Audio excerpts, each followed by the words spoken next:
Hello and welcome. You're watching Market Fatafat on ET now with me, Snehisha. With me as always is Ankita Saxena, and wishing you a very good afternoon, viewers. It's a Friday. It's the end of the week, but the markets are not, really bringing in that weekend spirit, because if you take a look at the markets, Ankita, tanking away and staying above 24,100 also seeming to be rather difficult right now. Absolutely, Snehi. In fact, it's like you mentioned, it's a one-way fall. The dips have not been bought into. Exactly. In fact, Nifty has dropped almost 5.2% in the month of October, which is the biggest monthly drop since March 2020, which was the COVID era.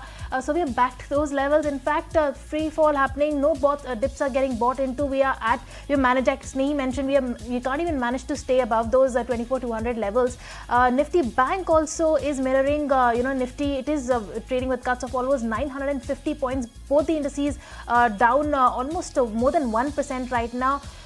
Broader markets are witnessing sharper cuts. In fact, mid-cap and small-cap space both are trading with cuts of over 2% right now. So a sea of red across the markets. Market breadth also tilted in the favor of declines. And how? Because there are just 300 odd constituents that are trading in the green. The rest all are trading in the red.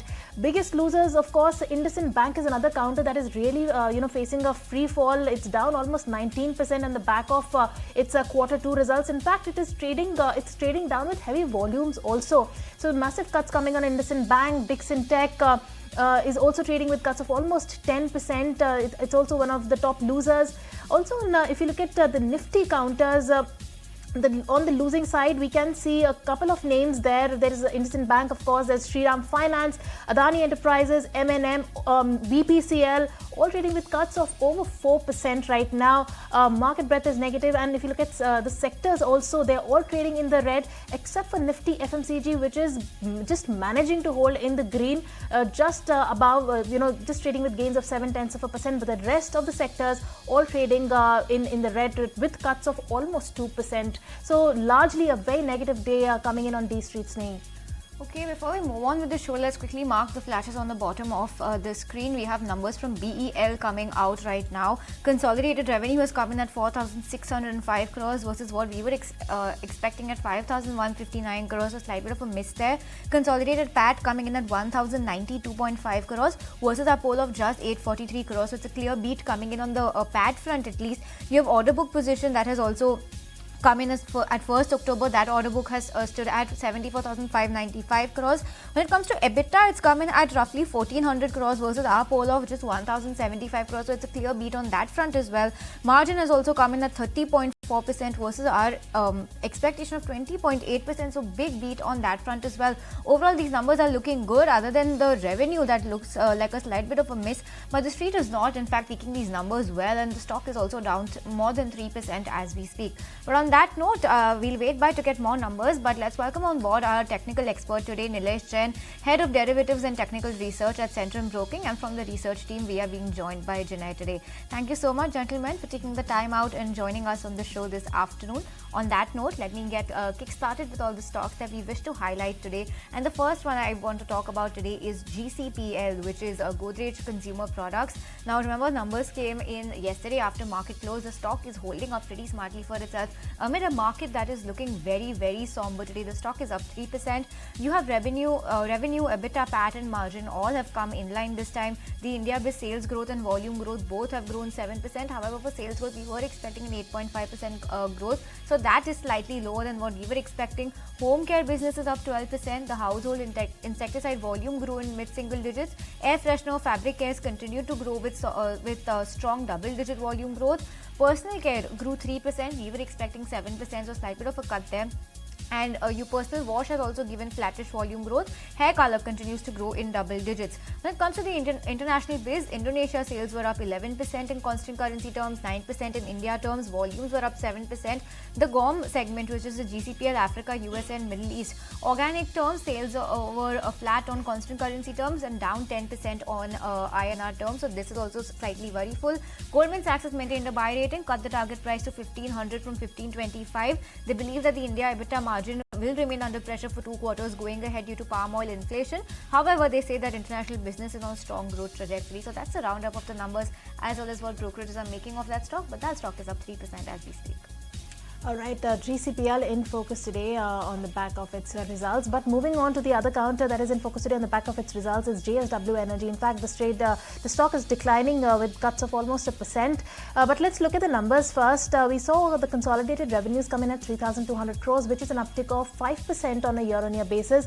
The adjusted PAT came in at 850 crores, an uptick of 19% on a year-on-year basis, and the consolidated EBITDA margin stood at 52% with the EBITDA of 1,680 crores. Now, the net generation was up 14% on a year-on-year basis. The EBITDA was negatively affected by the lower merchant spreads and a one-time tariff impact from the hydro business. Also, the adjusted PAT was above the estimates, mainly due to the higher other income and a lower tax rate. Also, the management maintains its full-year capex guidance of 15,000 crore rupees. The new PPAs of 3.8 gigawatts capacity were also signed in Q2, and the sustainable net debt to EBITDA ratio stands at 2.2x of September 24 end, as of September 24 end. And also, we have a couple of brokerage notes. Nomura come out and maintaining a buy on and with a target price of 885 rupees and has a strong outlook on the counter. Kotak has also come out with a note, but they are maintaining a sell with a revised target price of 330 rupees on JSW Energy. For now,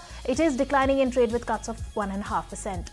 Okay, well, so that's the roundup coming in on JSW Energy. Nilesh, you put out United Spirits on the charts for us. It's been an earnings candidate as well. Tell us what levels are you spotting and which direction do you expect the stock to head in? Good afternoon to you. So yes, if you look at the overall major undertone for United Spirit, it is looking on a positive side. Even if you just pull up the weekly chart, it has been in an uptrend, continuously forming a habit of formation. So recent dip, what we have seen due to the market volatility, I think it's a good level to make a fresh entry. The risk and reward looks favorable. It has a very good support somewhere around 1420 and 1430. So keeping a stop loss near about those levels, United Spirit can be bought for the upside target of 1552, 1580. So these are the medium-term targets that we expect once market stabilizes and we see any pullback. I think United Spirit will outperform from here. So can be bought at current level and on decline. That's the outlook coming on United Spirits. But on that note, we'll slip into a very short break on this edition of Market Fatafat. More stocks to talk about on the other side of this break.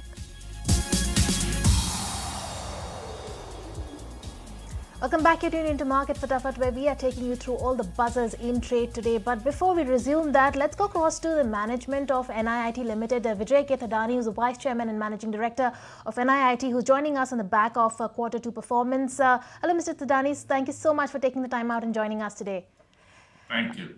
Thank you. Indeed, a pleasure. Mr. Thadani, tell us, take us through your quarterly performance. Give us a breakup of the performance across your segments, firstly. Okay. So, first of all, I want to paraphrase by saying that we, as a business, are in a recovery phase. As you know, the business was very badly affected when there was a hiring freeze in the technology sector. And I think there were few pivots that the company used and a few acceleration strategies. One, to switch to tier 2 GSIs and GCCs, working on working professionals and giving them advanced technology programs, and also then accelerate the BFSI segment. What I want to say is that for the third quarter now, the company has been growing year on year, and I think this year, both year on year and quarter on quarter, the company has grown 11% on year basis and 10% on quarter basis. Second thing I want to say is there is an all-round growth. We work with technology sector and we work with BFSI and others. We have for Indian enterprises also. We've seen growth in each of the quadrants, which means whether you look at overall early careers, we have seen growth. In overall working professionals, we've seen growth. In overall technology training, we have seen growth. And in overall BFSI and others, we have seen growth. So there's been growth all along. Of course, growth in BFSI and others has been faster because a lot of private banks are adding a lot of people and need a lot of training. Technology, we have seen green shoots of GSIs now beginning to start their hiring and we're getting some benefit. So the earlier strategy that we had of pivoting has actually worked out very well for us because Now we are ready to take advantage of growth on all cylinders as and when the hiring resumes in full speed. Overall, even in profitability, we seem to be doing the same. In fact, much better on a quarter-on-quarter basis. And on PAT, of course, we've grown 11% year-on-year and 53% quarter-on-quarter. That was just in a nutshell. Generative AI has been a very, very positive force and very encouraging at this point of time, not as much in revenue numbers, but in terms of the people that we influenced and affected, nearly 15,000. And we also have introduced generative AI to enterprises as a board level offering so that they can start using Gen AI in a more strategic way. And I think that has met with a lot of enthusiasm and success. We see generative AI as a very, very positive force. In fact, one of the biggest impacts of AI will be on learning. And given the fact that we have an early mover advantage, I think we should be in a good position going forward. Mr. Thadani, this is Snehi also joining in the conversation. Now, you did mention something about IT hiring. In the previous quarter, the company had also said that IT hiring has seen some resumption, but the volumes were low. Can you give us a status check and update on how the situation is looking like this quarter? Yeah. So I think the status is same. The volumes are low. Whether they are a little higher or a little lower wouldn't matter. But in an overall sense, we have not yet returned back to the normal days. The good news is that those who have begun to hire, and they are going to accelerate, and we did see some positive interest from some of the larger GSIs in getting a lot of training done, and I think they're enthused by that. And I'm sure the rest will follow in times to come. I'm also taking into account the indications which the large tech services firms gave, where they're all talking about year-on-year growth and beginning their hiring programs. Of course, they will accelerate as they see positive results going forward. Thadani, also tell us about your new client addition in this quarter and your outlook, given the current situation in India, as well as outside India. We have the elections in the US. In India, we have the festive season. How will this impact your business?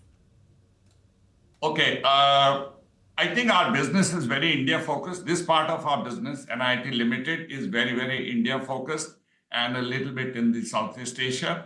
But I think we would be, lesser impacted by what happens in US in terms of election results. But definitely GCCs and a large number of GCCs in India are from US origin. I don't think GCCs' growth trajectories will change dramatically. And they are a very, very attractive segment for us. We are doing a lot of training because we work with more than 30 OEMs. And I think they require a lot of that training as they move into newer technology areas. We see a very, very positive outcome coming out of GCCs. And also when GSIs, the tier 1 GSIs start hiring, I think we will be able to get very good advantage. I would then say we are firing on all cylinders. At this time, one of them, the local hiring is still muted. The banking and financial services, I think, also offers a phenomenal opportunity because they are reorganizing themselves, plus banks are also introducing technology in a big way. So generative AI and how it can help in making those people up to date and current, as well as skilled enough to offer the right offering to their customers. I think there are great opportunities there as well. There are other areas which are opening up in India, which are in engineering R&D space, or in renewable energy, or energy transition related products. And I think we are exploring many of those in a deeper sense. And I think we'll share more with you as we go along. Thadani, also give us a sense of the new client additions that you've seen in this quarter, and what's the outlook going ahead on this number? Yeah. So let me talk about new client additions. We've seen many more than what we normally see. We have not been sharing the overall client additions because I think we get clients at a very low value to a very high value. But I would say about 15 to 20 clients a quarter we do add, which are of significant value. And I think that's the trajectory we are on. We had guided our investors as well as everybody about our looking for 380 to 400 crores revenue, which will be about 30% plus minus year-on-year growth. We are on that trajectory, and we would like to retain that. At this point of time, we had guided on 10% quarter-on-quarter growth. We have actually achieved 10% quarter-on-quarter growth, though with better profitability. I would say as we go forward, we would be switching on some investments, which we are at this point of time just finalizing. And to that extent, I think for the year, our overall profitability or EBITDA will be in small single-digit number. Just to remind you, the company is in an investment cycle. Many of our businesses or products or offerings, whichever you would call them, are in a profitable state and are at a mature profitable state. But there are a couple of them which are in investment phase. That's why the overall impact is what you see in a single-digit. All right, Mr. Thadani, thank you so much for joining us. We will let you go on that note, but thank you for taking the time out. But with that, it's time for us to slip into a short break. Don't go anywhere after the break. We are getting you all the buzzers that are buzzing away in this trading session.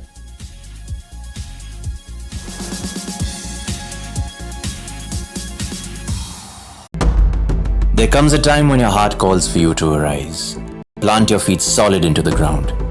Decide your own limits. And then break right through them. Become something more. It's my time to rise.